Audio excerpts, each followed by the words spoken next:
নির্বাচন স্থগিতের অপপ্রচারে কান না দেওয়ার আহ্বান ইসির। প্রায় 24,000 রাজনৈতিক মামলা প্রত্যাহারের সুপারিশ, অব্যাহতি পেলেন 5 লাখ মানুষ। যারা মা বোনেদের বোরখা খুলতে চায়, ক্ষমতায় গেলে তারা দেশকে বিবস্ত্র করবে, মন্তব্য হাসনাত আব্দুল্লাহর। রমজান মাসে স্কুল ছুটি বহাল রাখতে মাওশির আবেদন শিক্ষা মন্ত্রণালয়ে। যশোর সীমান্তে বর্ডার গার্ড, বাংলাদেশের নিরাপত্তা জোরদার। মিছিল, সমাবেশ, পথসভায় জমে উঠেছে শেষ মুহূর্তের নির্বাচনী প্রচারণা।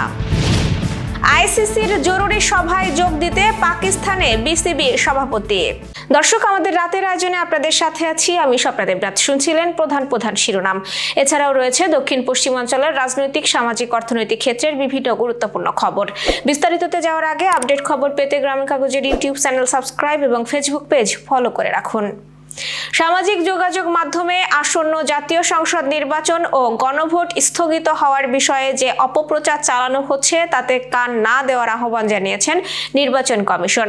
আজ গণমাধ্যমে পাঠানো এক বিজ্ঞপ্তিতে এই আহ্বান জানানো হয়। এতে বলা হয়, সম্প্রতি লক্ষ্য করা যাচ্ছে সামাজিক যোগাযোগ মাধ্যমে কেউ আসন্ন গণভোট ও জাতীয় সংসদ নির্বাচন স্থগিত হওয়ার বিষয়ে অপপ্রচার চালাচ্ছেন। এই বিষয়ে বাংলাদেশ নির্বাচন কমিশনের বক্তব্য হলো, আগামী 12 ফেব্রুয়ারি বৃহস্পতিবার শেরপুর 3 ব্যতীত 299টি সংসদীয় আসনে জাতীয় সংসদ নির্বাচন ও গণভোট অনুষ্ঠিত হবে। একই সঙ্গে আসন্ন গণভোট ও জাতীয় সংসদ নির্বাচন স্থগিত বিষয়ে অপপ্রচারে কান না দেওয়ার জন্য দেশবাসীকে অনুরোধ জানিয়েছে ইসি সচিবালয়ের জ্যেষ্ঠ সহকারী সচিব শহীদুল ইসলামের সই করা এক চিঠিতে একথা বলা হয়েছে। চিঠিটি সম্প্রতি সব রিটার্নিং কর্মকর্তার কাছে পাঠানো হয়েছে। বিগত আওয়ামী লীগ সরকারের আমলে বিভিন্ন রাজনৈতিক দলের নেতাকর্মীদের বিরুদ্ধে দায়ের করা হয়রানিমূলক মামলার মধ্যে 23,865টি মামলা প্রত্যাহারের সুপারিশ করেছে অন্তর্বর্তীকালীন সরকার। এতে প্রায় 5 লাখ মানুষ মামলা থেকে অব্যাহতি পেয়েছেন। আইন, বিচার ও সংসদ বিষয়ক মন্ত্রণালয়ের বিজ্ঞপ্তিতে জানানো হয়েছে, 2009 থেকে 2024 সালের আগস্ট পর্যন্ত দায়ের করা এসব মামলার আবেদন যাচাই বাছাই করতে জেলা ও আন্তঃমন্ত্রণালয় কমিটি গঠন করা হয়। 39টি সভার মাধ্যমে আবেদন পর্যালোচনা করে এই সুপারিশ দেওয়া হয়েছে। কার্যক্রম এখনো চলমান রয়েছে। সিরাজগঞ্জের শাহজাদপুরে 11 দলীয় জোটের ইনসাফের যাত্রা জনসভায় এনসিপির দক্ষিণাঞ্চলের মুখ্য সংগঠক হাসনাত আব্দুল্লাহ বলেছেন, যারা মা বোনেদের হিজাব ও বোরখা খুলতে চায় তারা ক্ষমতায় গেলে দেশকে বিবস্ত্র করবে। তিনি নারীদের সম্মান, নিরাপত্তা ও ধর্মীয় স্বাধীনতার ওপর পরিকল্পিত আঘাতের অভিযোগ তোলেন।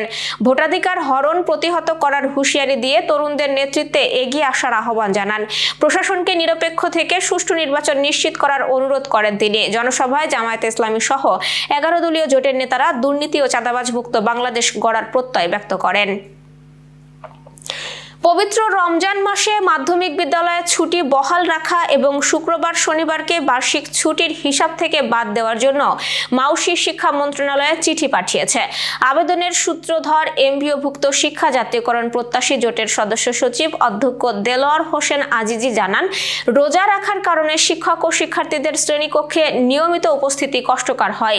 মাওশির মহাপরিচালক অধ্যক্ষ BM আব্দুল হান্নানের স্বাক্ষরিত চিঠি সচিবের কাছে পাঠানো হয়েছে। আশা করা হচ্ছে যৌক্তিক এই দাবির প্রেক্ষাপটে দ্রুত সংশোধিত বার্ষিক ছুটির তালিকা প্রকাশ করা হবে।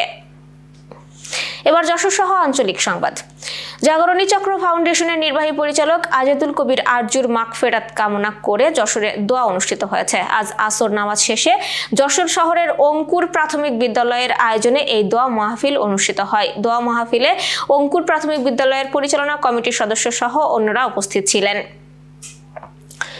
যশোর 2 আসনে বিএনপির প্রার্থী সাবিরা সুলতানার পক্ষে ঝিকরগাছায় নির্বাচনী সমাবেশ অনুষ্ঠিত হয়েছে। আমাদের প্রতিনিধি রফিকুল ইসলাম জানিয়েছেন, আয়োজনে প্রধান অতিথি অনিন্দ ইসলাম অমিত ভোট ডাকাতি প্রতিহত করার হুঁশিয়ারি দিয়ে নেতাকর্মী ও নারী ভোটারদের ভোটাধিকার নিশ্চিত করতে উৎসাহিত করেন। তিনি ধানের শীষকে স্বাধীনতা, গণতন্ত্র ও মুক্তিযুদ্ধের প্রতীক হিসেবেও উল্লেখ করে এর বিজয়ের জন্য উদ্যত আহ্বান জানান। সভায় জেলা ও উপজেলা নেতৃবৃন্দ সহ বিপুল সংখ্যক সমর্থক উপস্থিত ছিলেন। প্রতিনিধি জাকির হোসেন হৃদয় জানিয়েছেন, অভয়নগরের পৌর জামায়াতে ইসলামীর উদ্যোগে নির্বাচনী প্রচার মিছিল হয়েছে। বিকেলে নোয়াপাড়া পীরবাড়ির সামনে থেকে শুরু হয়ে যশোর খুলনা মহাসড়ক ও রেল স্টেশন বাজার প্রদক্ষিণ করে মিছিলটি। এতে দলের কেন্দ্রীয় ও জেলা নেতৃবৃন্দ অংশ নেন। প্রতিনিধি রায়হান জনি জানিয়েছেন, যশোরের কেশবপুরে 11 দলীয় জোট সমর্থিত দাঁড়িপাল্লা প্রতীকের পক্ষে জনসভা হয়েছে। পাবলিক ময়দানে আয়োজিত সভায় অধ্যাপক মোক্তার আলী দাঁড়িপাল্লায় ভোট দিয়ে চাঁদাবাজ ও সন্ত্রাসমুক্ত কেশবপুর গড়ার আহ্বান জানান। প্রতিনিধি তুহিনুজ্জামান জানিয়েছেন, চুয়াডাঙ্গার জীবননগরে বিএনপির উদ্যোগে গণমিছিল অনুষ্ঠিত হয়েছে। ধানের শীষ প্রতীকের পক্ষে আয়োজিত মিছিল ও গণসমাবেশে চুয়াডাঙ্গা 2 আসনে বিএনপির প্রার্থী মাহমুদুল হাসান খান বাবু কর্মসংস্থান, শিক্ষা ও স্বাস্থ্যসেবার প্রতিশ্রুতি দিয়ে ঐক্যবদ্ধভাবে কাজ করার আহ্বান জানান।